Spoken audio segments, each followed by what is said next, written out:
Thanks a lot. Welcome, everybody. I'm the president of GuidedSMILE, and I've been running this company, this company for about a little over 2 years now.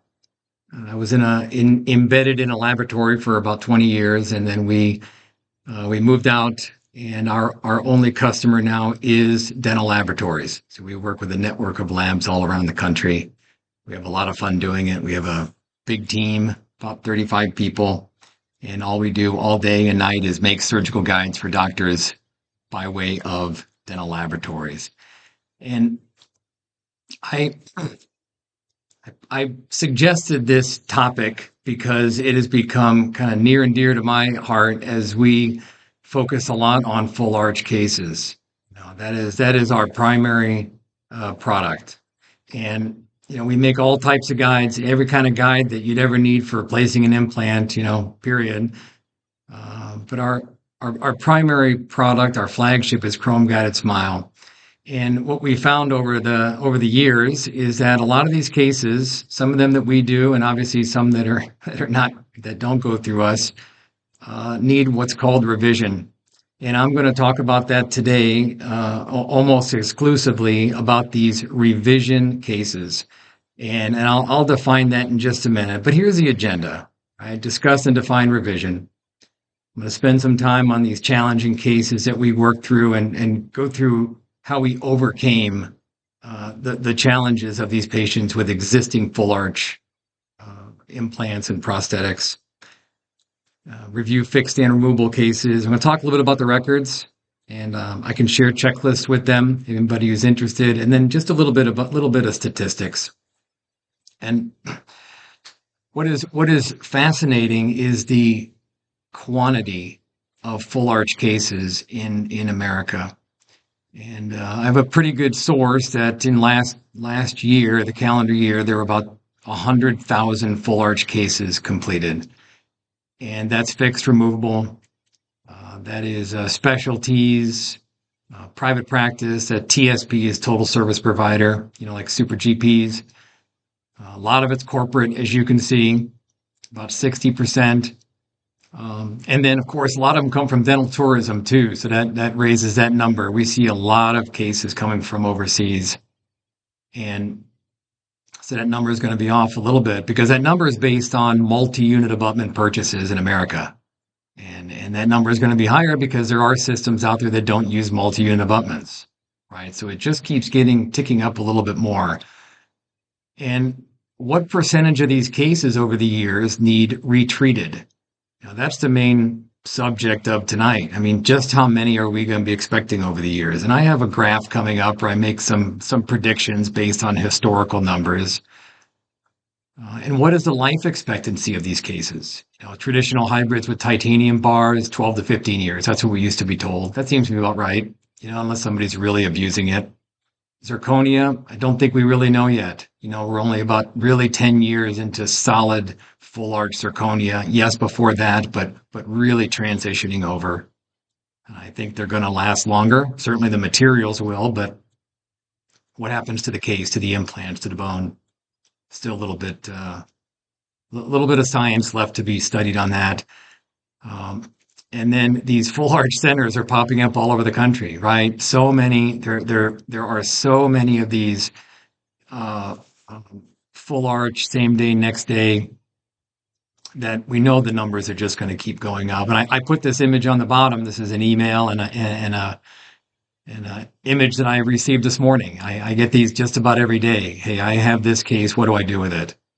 And we want to help because we know that now and in our recent past, which is 30 years of doing full arch cases, look how these numbers are going up.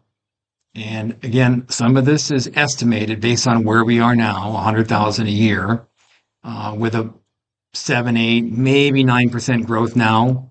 But look where these numbers go in the next 20 or 30 years. And who's going to be restoring these? Maybe you, maybe another generation in 20 years. But there has to be a system in place for accepting these patients because they're not straightforward at all. And And as you'll see as we go through these cases, there's lots and lots of challenges with restoring these cases. So what's a revision case? It's a patient, it's a person who has existing implants. So that's a starting point for everyone. They have implants, they have existing fixed or removable prosthetics, and there is either an event or wear and tear, poor planning on the original version. Something is going on where this patient now needs more implants, more componentry, maybe just a new prosthesis, retread, or a whole new prosthesis for some reason. But they usually need more implants and they usually need more teeth.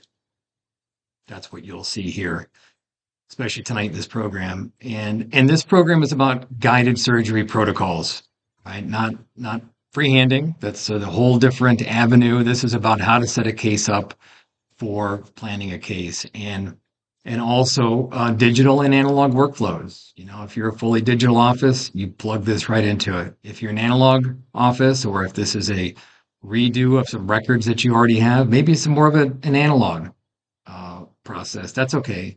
But putting the implants in and planning these cases is a digital workflow. That's what we're going to talk about today. And I want to spend a little bit here. This is really special thanks to Dr. Castedo and his team. All these cases that I'm going to show tonight are with his team. And we have completed many, many, many cases. About 90 cases, and about 60 of those are revisions just in the past 8 months, just because of the zip code that he's in.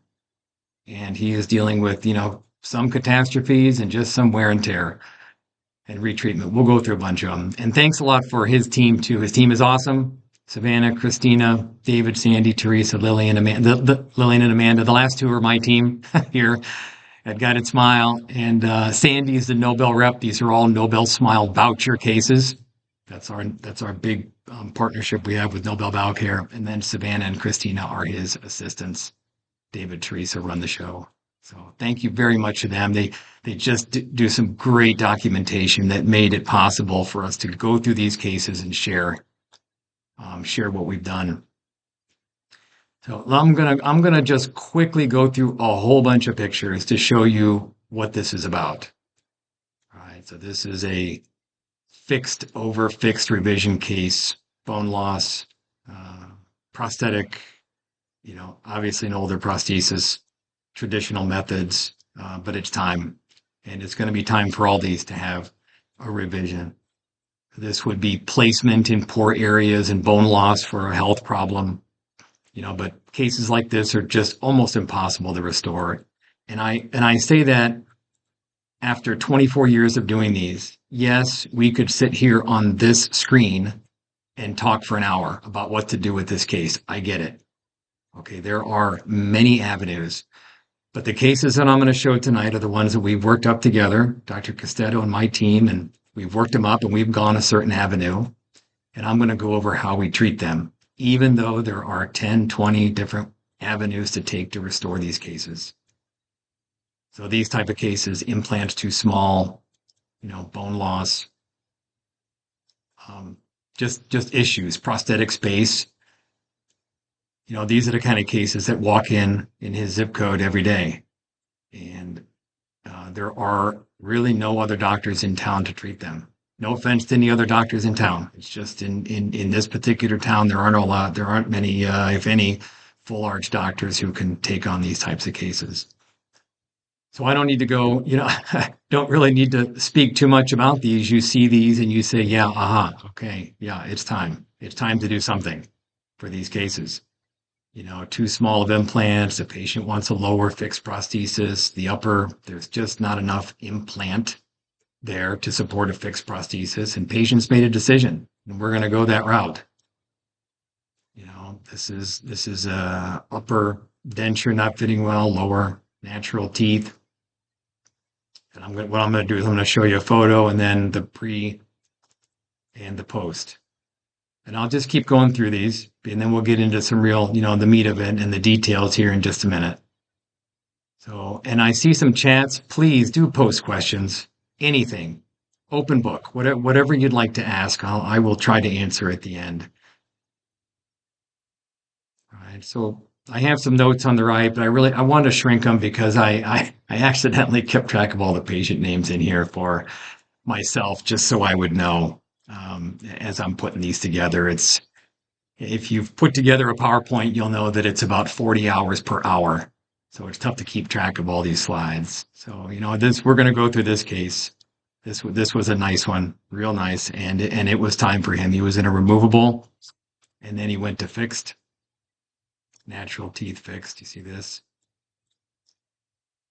Revision, lower denture, upper fixed. But it's the revision part. These patients walked in with implants. And maybe it's a freehand situation for a lot of doctors, but as you go through these slides and you see the types of cases and you see the symmetry that Dr. Castedo introduced into these implants, the left and right, the balance, you'll see a lot of pterygoids. You'll see a lot of, maybe you'd say it's over engineering, but he wanted molars. He wanted the patient to have good, solid function. So we added a lot of implants. And you can imagine the longevity of a case like this, right? Because of the number of implants, the balance of the implants, the structure, the engineering that went into it. So I hope I'm not boring you, but I just want to take you through all these cases, and he documents them marvelously.